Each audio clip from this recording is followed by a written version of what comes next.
Hi, this is Ian Anderson from Jethro Tull, and you're listening to Backbeat. All music is the same. It's just a new set of lyrics and a new backbeat. Well, Ian, thanks for taking time out to answer some of my questions. 35 years of recording and touring hasn't in any way lost its appeal, or how do you view it today? I hope I view it in the same way as I did before I started doing it, which is with the idea of becoming a professional musician and making it a career decision rather than just, that kind of ephemeral flirtation with stardom that seems to captivate so many people now and indeed then when I started. But, without wanting to be overly snobbish, and I suppose I am a musical snob, but without labouring the facts, I've always preferred what I think of as being a bit more serious music to the pop stuff. So when I was 16 years old, I wasn't really listening to pop music or even rock music. I was listening to, Muddy Waters and to elements of folk music and jazz and things that were, either they had an intellectual proposition attached to them, or they were something that was very essentially human, very essentially ethnic, which, of course, where I came from, Black American blues was. So music with a bit more depth.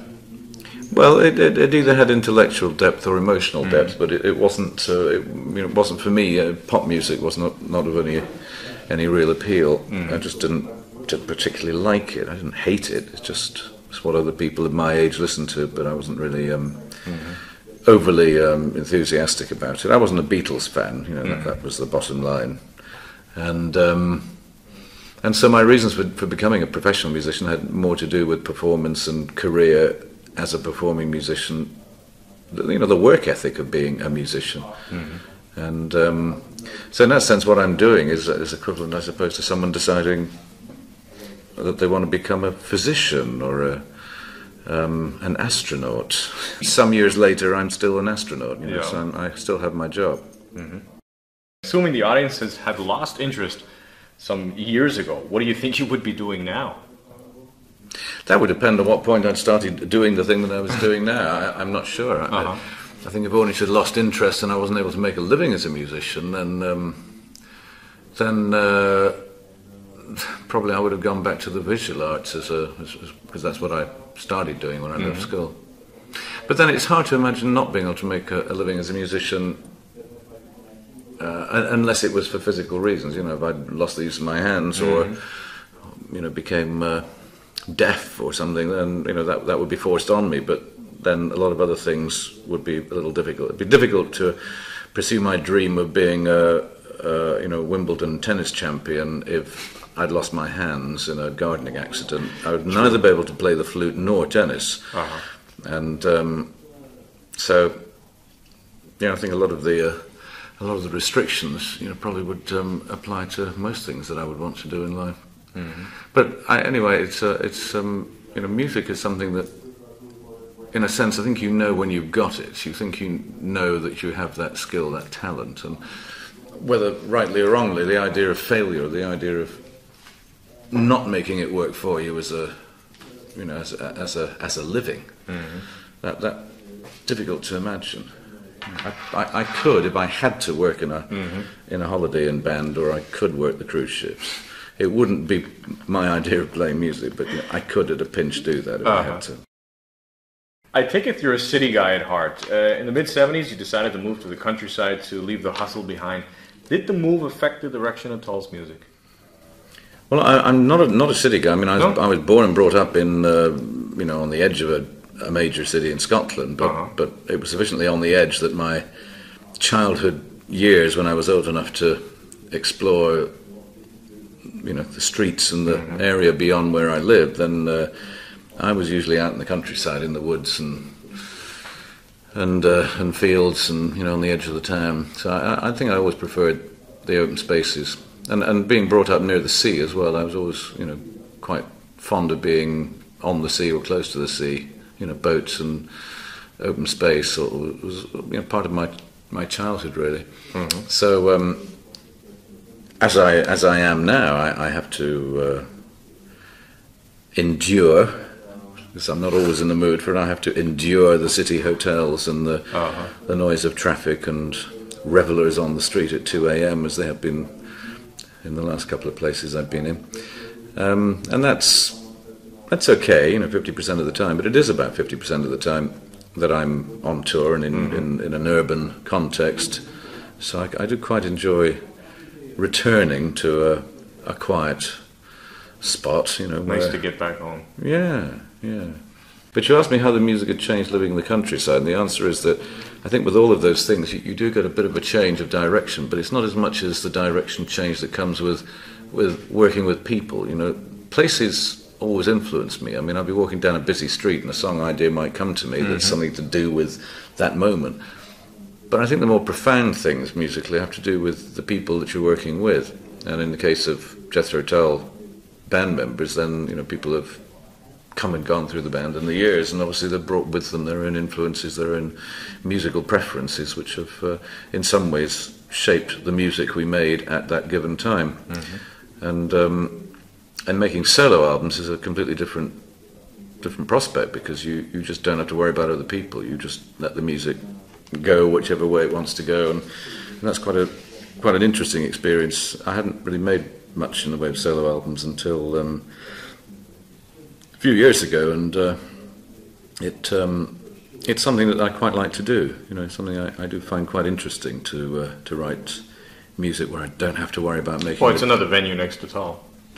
Yeah, and it's one where I don't have to worry about making the drummer happy, or or finding things for other people to play, because you're your own man. You just don't have to worry about accommodating other people's needs. It's a very selfish thing to do, but then so is being a painter or writing novels. You're just doing it for you. You don't have to worry about you don't write novels by committee, and you don't paint pictures. Cézanne and Monet didn't get together and say, well, what should we do today?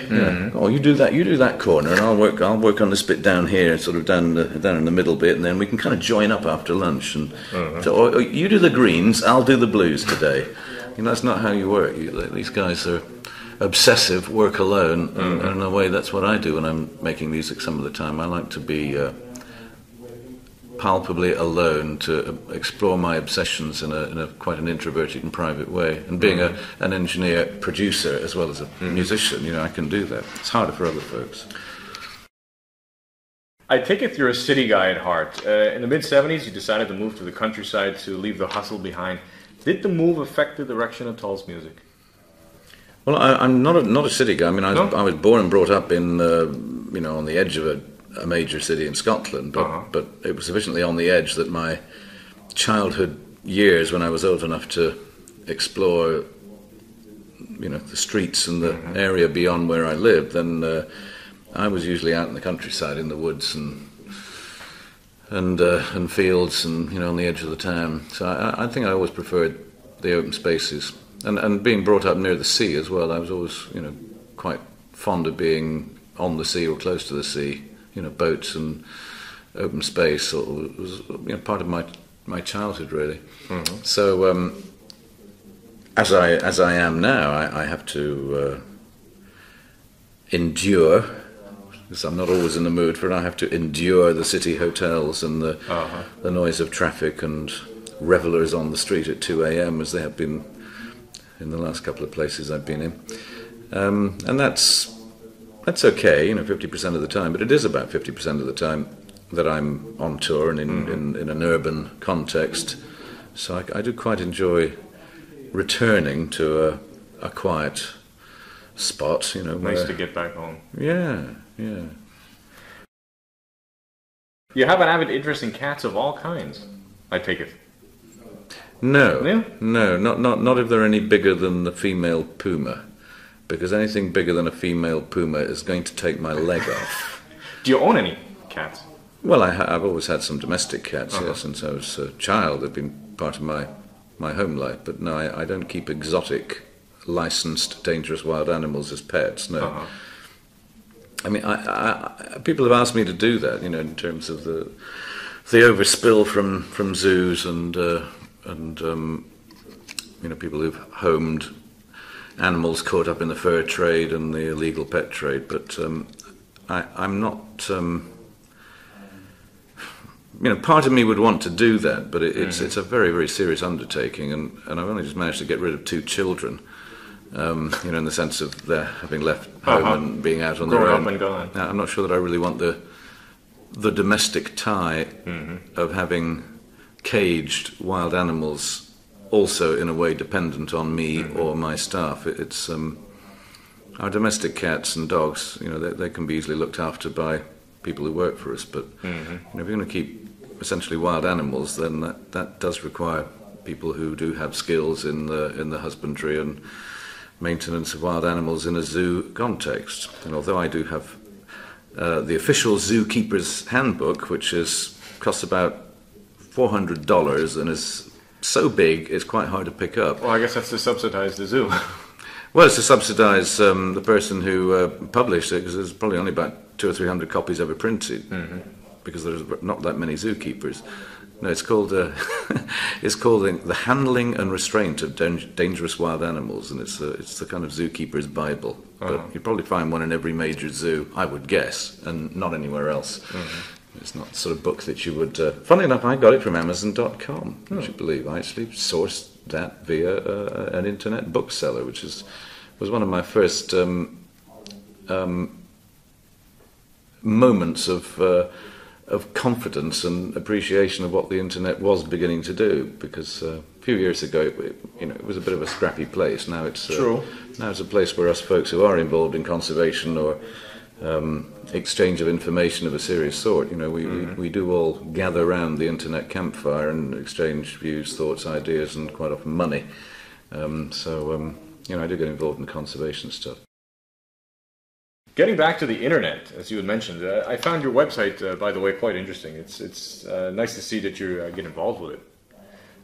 Do you view it as a hobby or a necessity?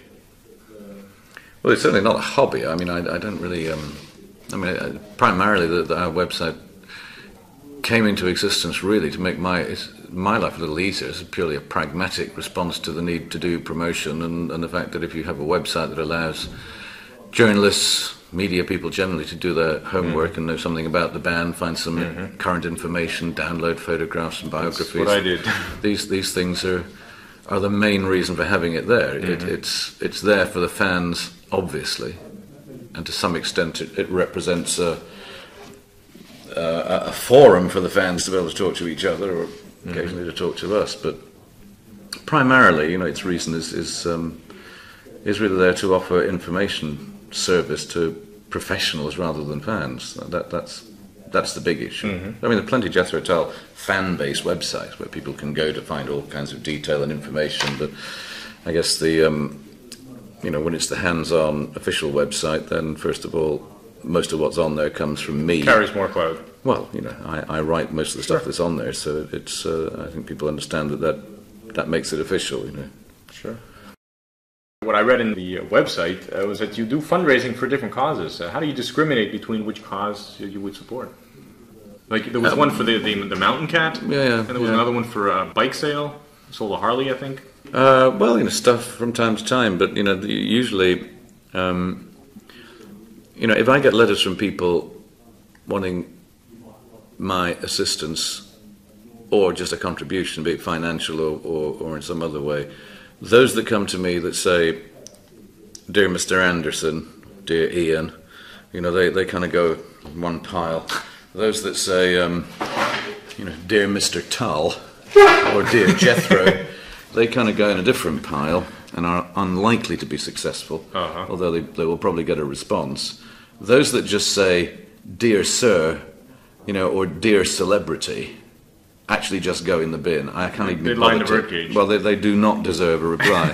And so people who actually just send out, get the mailing addresses or email addresses or whatever of a bunch of people that they consider might just cough up and just blanket, they don't even get the courtesy of a response, because that is just an intrusion. They're not dedicated. Those that say, "Dear Jethro, dear Mr. Tull," you think, well, they're probably well-meaning, but they've just looked you up in in some encyclopedia of rock, or on I don't know, by whatever reference they've come across you.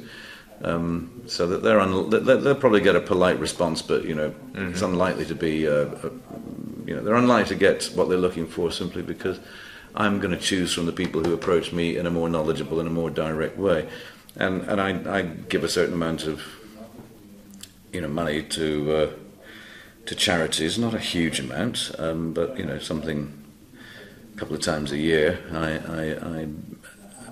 I give away, and I give away to things that are, I suppose, have caught my attention. Sometimes because people are approaching me and making suggestions on behalf of somebody else. Sometimes because somebody comes to me directly. Sometimes because it's something I know about and think, well, let's approach this particular entity and offer a little help. And but I do try and I don't have one charity that I support. I think a lot of people do enjoy doing that, getting behind one thing, and it becomes perhaps easier for them to identify with, and easier for the recipients to identify with that donor. And so there's a tight-knit relationship which may or may not result in a knighthood, or some other award or recognition. But I prefer to keep my head, kind of down below the radar line and just mix it up a little bit. And I kind of just give things to different people. I don't want to be recognized as being the guy who does the rainforests or does AIDS or whatever. I just mix it up a little bit. So a lot of it has to do with cats, but some of it has to do with other things too.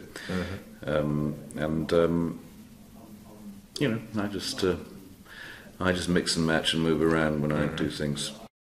I also noticed on the website that you recently discovered a conceptual outline for War Child, a musical fantasy.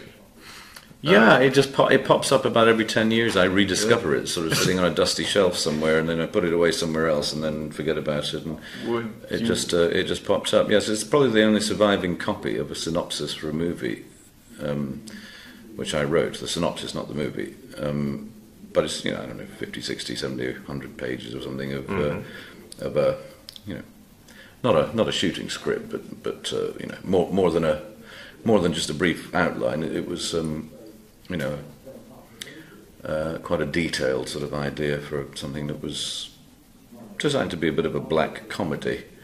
And looking back on it, it's as well, for a number of reasons, that I didn't pursue it.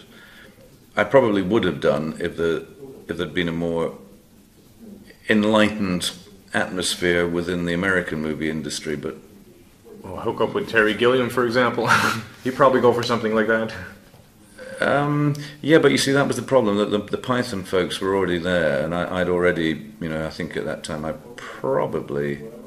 No, I didn't. No, I hadn't actually. No, that's not true. The TV stuff was out. They hadn't done the movies yet. No, that was...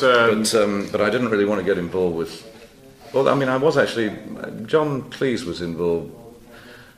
I mean, just in the sense of a meeting. He was sort of theoretically on board, as they say, to be a script writer and advisor on some of the material. And there were a couple of other folks that, half a dozen other people theoretically involved. But our big problem was trying to find a director, and it was very apparent that to get any American interest, it would really have to be an American director. And then, there was, well, who is this John Cleese guy? That doesn't mean anything. And until Fish from Wanda, of course, it didn't. So it was, it was just something that, obviously I didn't want to make it with my money. And if you're looking for the kind of finances to do a movie, even relatively a cheap one, then it requires it probably takes a couple of years out of your life, and really is a hardship. I mean, subsequently, a couple of years later, I was one of the investors in the movie Monty Python and the Holy Grail. Oh, I'm sure that didn't do too bad. It actually did pretty well, but it has just opened recently in America in movie theaters for the first time after whatever it is, 25 years. That's odd. I'm from Canada. I'm sure I saw it there. Oh, you would have seen it. It played in art houses, and it will have been on TV, and of course you can buy it on DVD and video. But it's never actually been a major motion picture release in theatres on that across the board. And it just, after all, they had to change the name of it. I forget what they called it, but they've changed the name of it and effectively re-released it as a major motion picture, as a national release. And it's kind of interesting that after all these years, that what was technically the second, but practically speaking, and artistically speaking, the first real Monty Python movie, has taken an awful long time before it finally found its commercial place. Mm-hmm. It's very interesting that it took that long, and that it seems to have some currency now in the marketplace. But there you go, things are like that. But your story, considering a lot of the fantasy movies that have come out lately, that would probably fit. Well, it might do now. It might have done 10 years ago, but it probably at the time it would have been it would have been a pretty hard sell to have got that up and running, and it was just something. It's a good discipline to force yourself to think in different terms. Apart from the music, it was a good thing to have gone through to think about dialogue, think about characters, think about the shape of something. But at the end of it, it's a sort of an academic exercise. It's not one that I think I would have been advised to pursue relentlessly. I think it would have failed commercially and artistically, and as I say, it would have ended up taking a couple of years out of my life, and possibly it would have been something that might have made it very difficult for me to carry on working as a musician if attached to it had been the sort of idea of getting involved in a more theatrical context. And since then, I've really come to the conclusion that doing music for movies, or God forbid, entering into the world of acting. A couple of times I've been asked to do things or read for parts or just we want you to do this, and a couple of things, absolutely god awful things, really just scary things beyond belief. There was a movie about the Loch Ness monster made with Ted, some guy, actor, all these people, but it was. I think probably one of those spectacularly unsuccessful and derided pictures made by Americans with American star, but set in Scotland, and just came across as just really quite idiotic. A D movie. Whatever it was something that it wasn't A, wasn't B, it was D. They wanted to write me a sort of cameo role in it. And in fact, I suggested to them very seriously. I said, "You don't want me. You want Billy Connolly for this. True. This is the you guy would fit. This is the guy you want to play the sort of cranky, weird Highland laird on the shores of the Loch." But I don't know whether they ever did that or approached him. But he doubtless made an equally wise decision, because this movie was an absolute stinker. And a couple of other things. There was a Muppets movie. I think there was several. It's been some things like that. But I'm just, without wanting to be rude to people, I just don't think I'm their man. I don't think I have those skills. Thespian skills. And I certainly don't have the desire to cross over. And the second worst thing would be if I was just a lousy actor. The worst thing, however, would be if I turned out to be a great actor. Because then you would immediately have to turn around and say, I can't trust one fucking thing this guy has ever done or ever does in the future. Because if you're an actor, then you immediately take on the ability to hoodwink people into believing that you're something that you're not. And that's great for actors, but it's not great if you're a musician. It's not great if you're a guy who's trying to sell the idea of your honesty, your dignity, your incorruptible and just needle-sharp, honest direction with what you do, and somehow you just have to doubt the musical output of those people who've gone over there. It makes you worry about Sting. It makes you worry about Phil Collins. And the argument might be that, well, these guys probably had in the case of Phil Collins, he was an actor before he was a musician. I mean, as a child. Sting, I think, had done a fair amount of that sort of stuff pretty early on in his musical career, so he's certainly no stranger to it. But it does make you wonder about the inherent show business nature of those people who can do that, and I would hope that if I had tried to do it, I just would have been so rotten at it they wouldn't have even put the movie out, because if I turned out to be a great actor, it would be just, well, that would be it. I would have to be an actor from then on in, because there wouldn't be an ounce of credibility left in my music if I was seen to be an actor. That's the way I think about it anyway. Well, new material is soon to appear from Tull in October in the form of a Christmas album. After 35 years, what made you decide to venture in that direction? Well, it's something that over really a lot of years I have thought about, and we did actually release there was a kind of a Christmas EP that we put out back in around 1977, around a particular track called Ring Out Solstice Bells, which was a track on the Songs from the Wood album.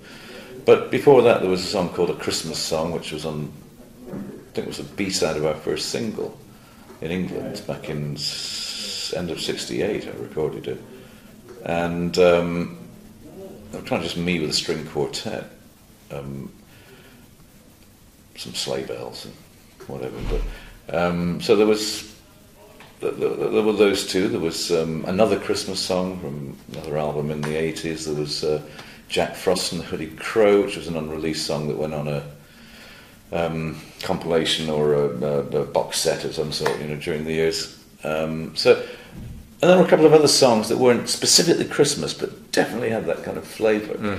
So I had been there before, and I'd been there before because doing Christmas stuff is just the hardest kind of music to write. To find a subject, to find a way to relate to what is a festive season that is all kind of mixed up in people's minds. It's not religious. It's not about giving. It's about.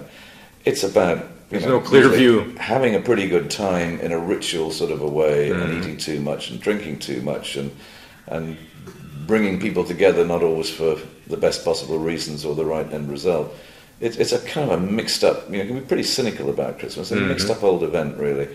And so to write music or lyrics that visit this area and manage to have some credibility and some depth to them, it's a very, very hard thing to do in the wake of all the tacky, cheesy, sort of dreadful Christmas songs there have been. There are a lot out there. Of course there are, and it's a very, very difficult area in which to work. So when it was suggested to me, literally 2 days before Christmas, this last Christmas gone by our American record company, who said, well, would you ever consider doing a Christmas album? And I said, sure, I'll send you a track listing tomorrow.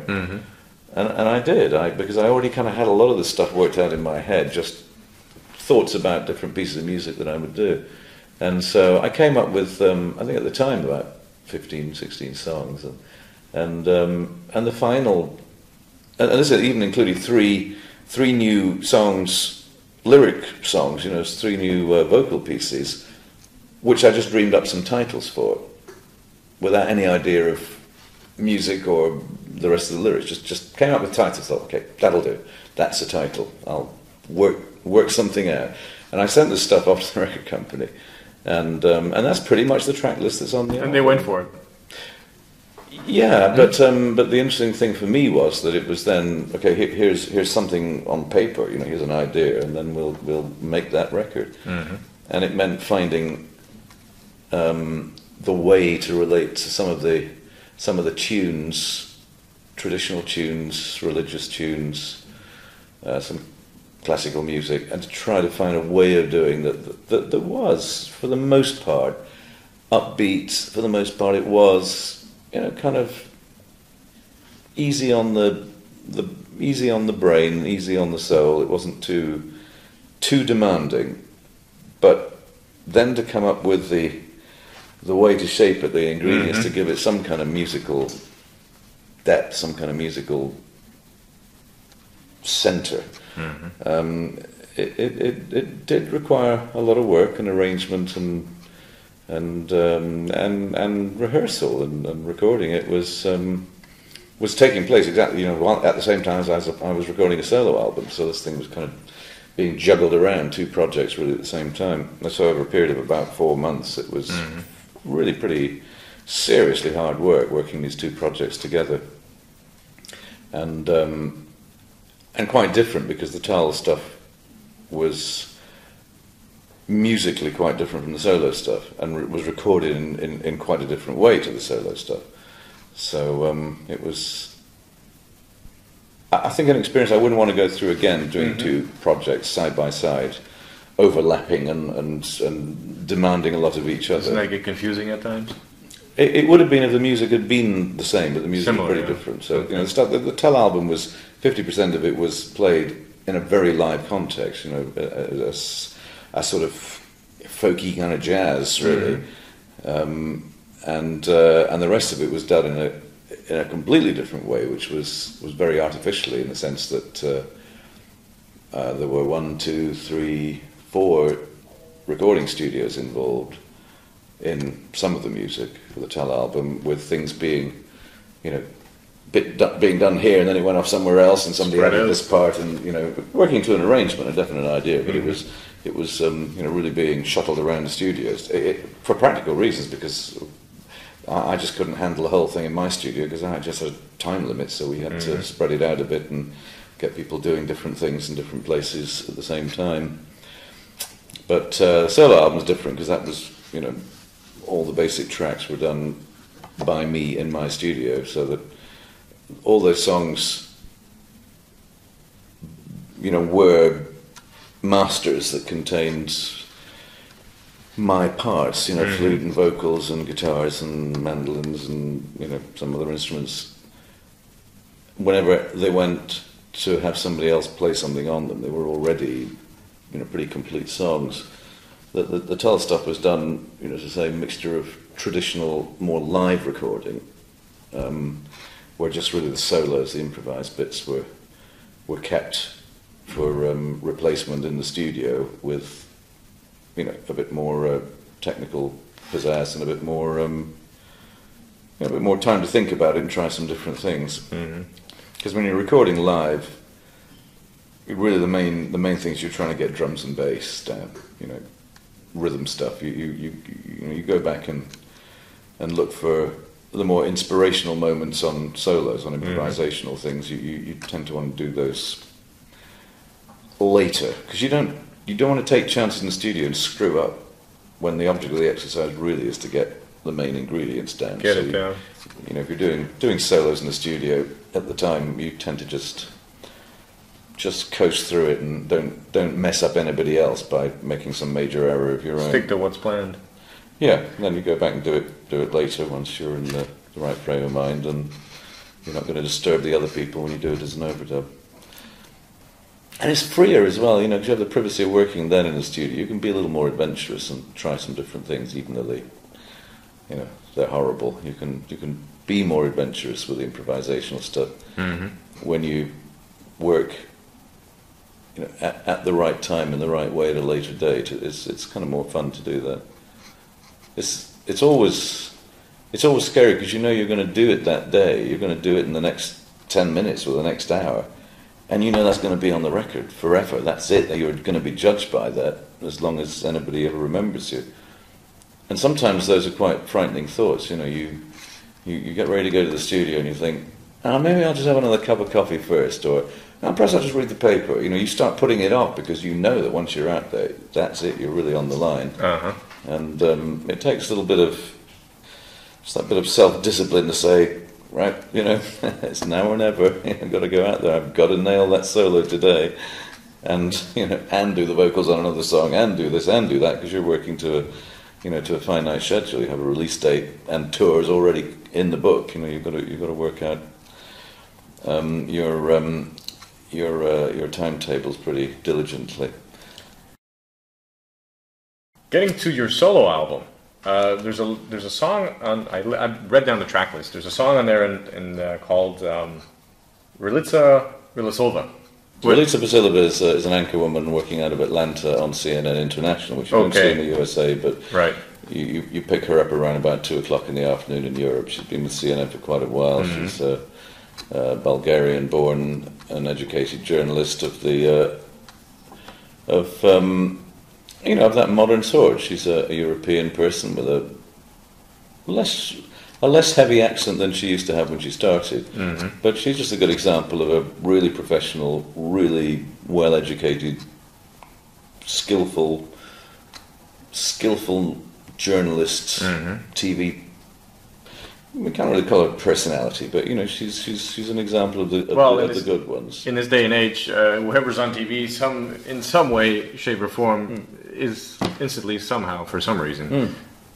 Anyway, but she's just an example of someone who's good at reading the news, good at doing her homework, good at putting it across and giving you a pretty good insight into things that are going on, and the song is really about the sort of person who is not equipped, is not skillful, is not really a professional, but just likes to gossip and pass on second-hand news that they've heard somewhere else. And so it's as I say on my in fact on the liner notes on the album cover and currently on our website, it was just something that came out of some dinner party evening I went to, and I was just somebody who was just sitting next to me was just one of those people who have a view on everything and can tell you what's current affairs and whatever, and just trotting out all this stuff, and it's sometimes just very, very tedious.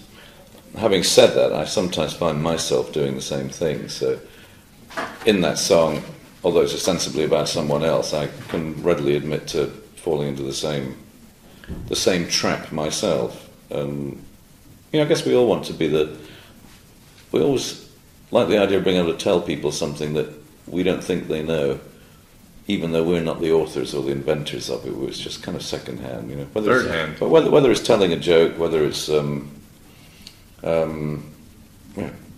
spreading some international malaise, some bomb in Jerusalem or some massacre of some African tribe, we somehow seem to revel in being the people who can pass on, but very often, bad news. Mm-hmm. And it's an unsavoury part of our characters, I suppose. But as I say, I've done it too. So although I'm kind of putting down the person in the song who's kind of doing it to me, I guess I've been guilty too. Well, I read on the website that when you're done with the show, you go back to the hotel, you switch on your CNN, and are you an information junkie, or is that just basically to catch up on what's been going on while you've been just too busy?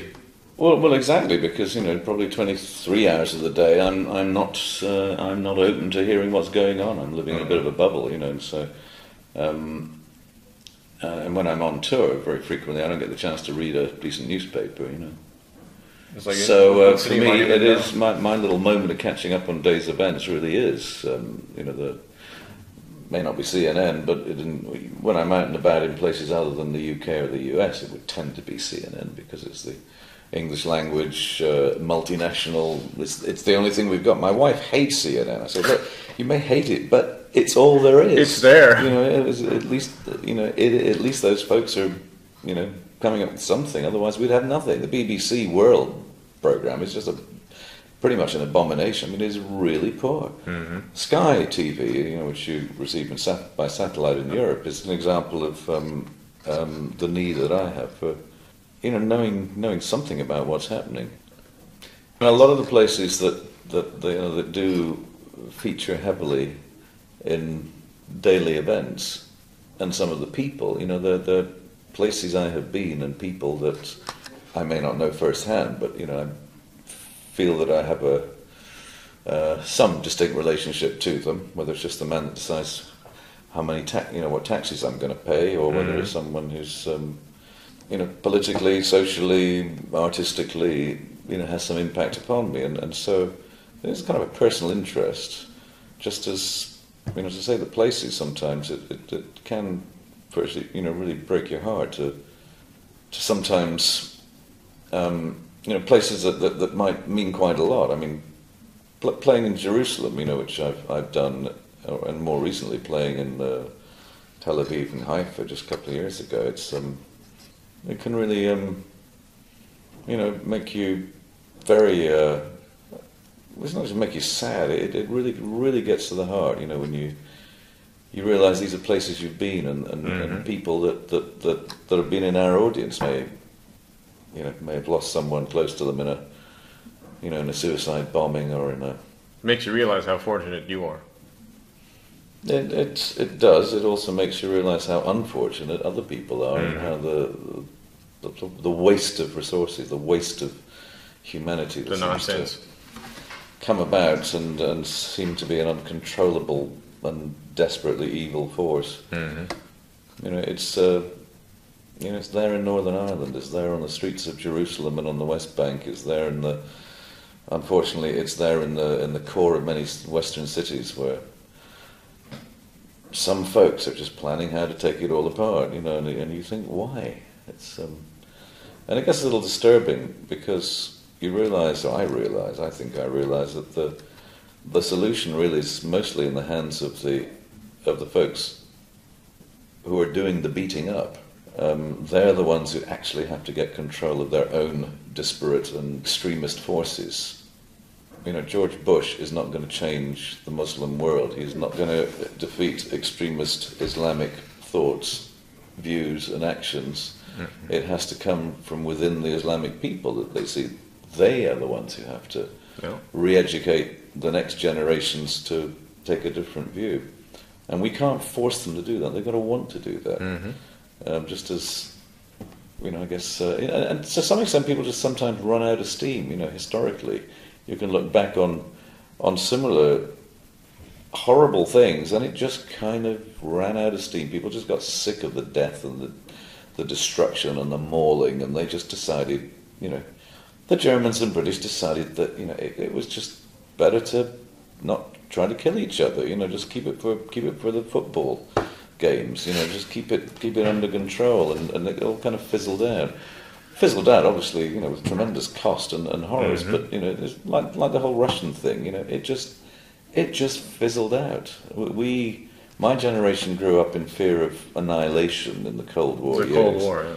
And similarly, a counterpart generation in the ex-USSR grew up with the same fear of the West. And I guess we just got completely so bored with the whole thing, it just went away, kind of all by itself. Looking back at it in the most general terms, it just fizzled away. And maybe the same thing is going to happen with with what seems at the moment an unstoppable and totally unchangeable, deep, passionate, abiding hatred that exists between a substantial number of people of a certain faith regarding what it's tempting to say are the rest of us. I mean, it's maybe aimed a little more severely at the so-called allies, the Bush and Blair entity, right at the moment. But it's still pretty scary, and it kind of worries me that somewhere in some part of the world, if I showed up and played a concert, I really would be taking a serious risk with my life. That is a horrible reality to have to admit to yourself, that there are places where you just really can't go. That is unfortunate. You would think that music binds people together, and I guess for that point in time, you just forget about everything else. Yeah, and as I say, when it's places you've been before, and you've played to those people before, and you realise that that's not going to be probably possible again in my lifetime. I mean, last time I was in Israel, we were the only people that showed up. It was supposed to be the first year of the Tel Aviv international festival of several weeks of international artists coming to play there, and I think we were the only people who had a name attached to them anyway who actually showed up. Everybody else cancelled. Too bad. That was then. I mean, now even we. Well, I might go, but I'd be the only guy getting off the plane at the other end. I know the other guys wouldn't go. My wife would go nuts. True. If I did. But it's you start to realise there are some things you just the world is changing all the time, and sadly not necessarily for the better. Nope. Your tour's ending now, and you're going to be going to the States. You're going to be playing the Sturgis Biker Fest, and on the 4th of August. Would you consider that a faction of the Tull fans, and How are the Born to Be Wild and Grateful Dead medley come along? I have absolutely no idea why these folks want us. I mean, to some extent, Jethro Tull is perceived through a small amount of its music as being a heavy rock band in some circles.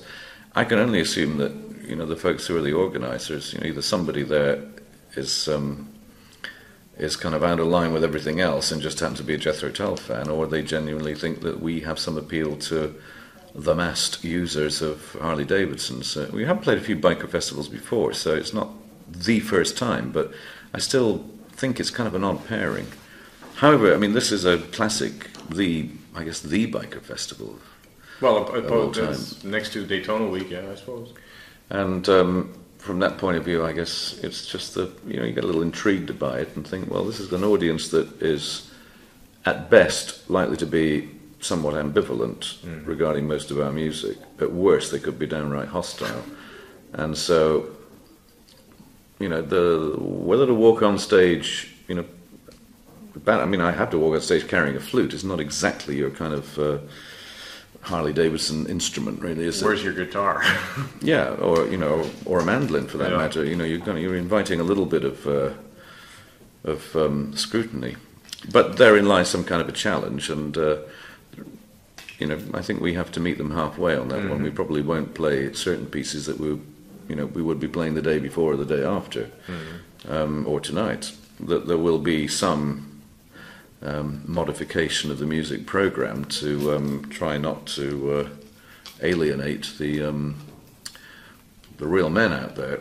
See, I have a long relationship with motorcycles, but as I have told them before, my own motorcycle weighs slightly less than the combined engine and gearbox assembly of a Harley Davidson, because my motorcycle is an Italian trials bike, and you know, designed for walking up walls. It's not a street machine, and it's certainly it's a different kind of animal altogether. It's the equivalent, I guess, if you're a Harley rider, then it's the analogy might be that my motorcycle is bicycle. You know, is a lithe ballet dancer, whereas the Harley Davidson is kind of a Arnold Schwarzenegger, you know, Terminator. Yeah, you know, it's like my motorcycle is the Rudolf Nureyev. It ain't the. It's not the hard man. It's something that they would sneer at and find, you know, just piece of something awful, frightening. You know, probably very effeminate. But that's the kind of motorcycles that I like. I like things that do things that other motorbikes can't do. And so, you know, we have something in common, and yet we're a long way apart. You know, the Harley riders and me. Actually, I don't really ride a motorcycle anymore because I've had bad physical injuries that make me a little bit too nervous to fall off.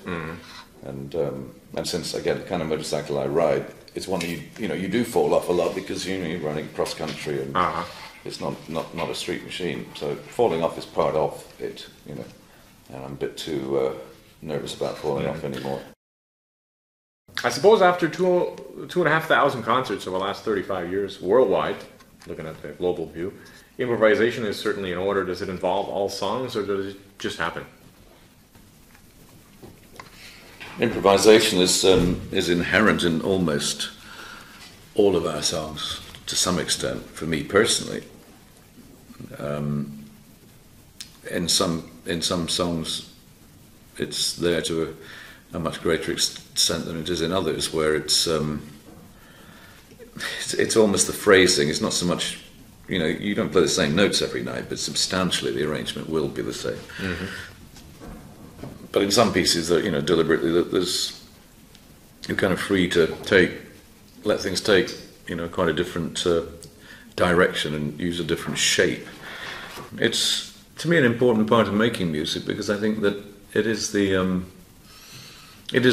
bit of expression which makes today special, makes today different from yesterday. It's the way in which you make your little statement that says, hey, this this isn't necessarily the definitive version, but it's today's version, and it's the one that makes today, special as a performance. So improvisation to me is very important, which is why I don't think I could be a classical musician. I don't think I could be in the kind of band that just played, very set parts and did the same thing every night. I like the idea of being able to have a degree of technical facility with my instrument or instruments, and to be able to stretch out a little bit. Mm-hmm. But that's not cool and that's not fashionable. Most young bands today, and for some years now, seem to have eschewed the idea of instrumental prowess or development. It seems something that's very unfashionable, to actually be able to do that. I can't believe it's not that they can't do it. I think they just don't want to do it because it's still at the moment being considered just not cool to do that. Like you're kind of in some way showing off your in a snobbish or elitist way that you actually can play some stuff. But but then listening to a lot of other people play, particularly guitar, I can understand why that has become the way that it is, because there's a whole generation of whiz-kid electric guitarists that are mostly American and mostly came up in the wake of the progressive rock era, where people did start learning some. They went to college to study playing electric guitar, and they're like the tennis kids. They're at 16, they're kind of just huge in terms of their ability and their skill, but maybe lacking something in terms of depth and consideration. I suppose it's the difference between somebody like Eric Clapton, who's no Steve Vai. But then you'd have to argue probably Steve Vai is no Eric Clapton. That there's a different kind of an approach and a different legacy at work. Mm-hmm. And so it's a generation of really very, very, brilliant and technically excellent American guitarists out there. But I guess it's just somehow had the effect of putting a lot of people off, saying, well, I don't want to do that because, number one, I probably can't do it, and even if I could do it, I wouldn't surpass that degree of precision and excellence in terms of the execution of the music. And I guess people would just rather be turning out the music in a more gutsy, more essential, more untutored, naive way that has perhaps a charm of its own, rather than trying to compete with the best of the axe-wielding technicians of the 80s and 90s.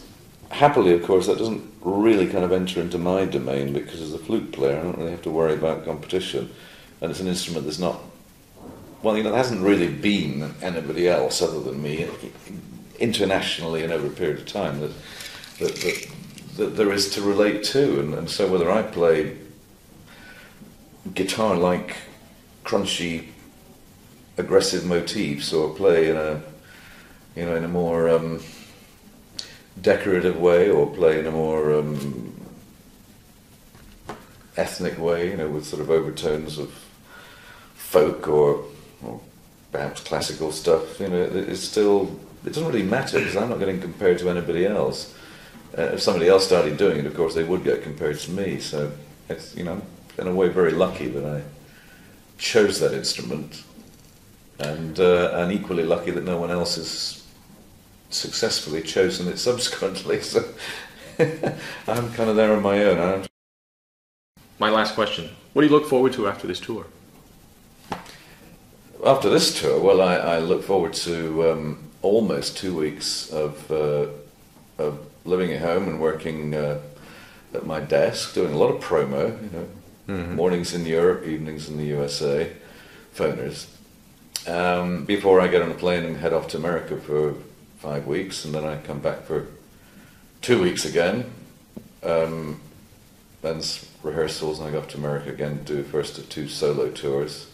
So, what I look forward to is the little gaps that come between tours, and then towards the end of those little gaps, 2 or 3 weeks back at home, I'm if you ask me then, what are you looking forward to? I'd be saying, I'm looking forward to going on tour again, because that's the way it is. You get home and 2 weeks later you're itching to go. Yeah, you start having dreams about packing suitcase. I mean, literally, I have dreams. I have luggage dreams. That's odd. I do. I have dreams about my luggage and about what's in there, and I have sometimes nightmares about losing it, or that I'm trying to pack it and there's a plane or a train to catch and things keep spilling out again, and they're all. I mean, I start having my luggage dreams usually about.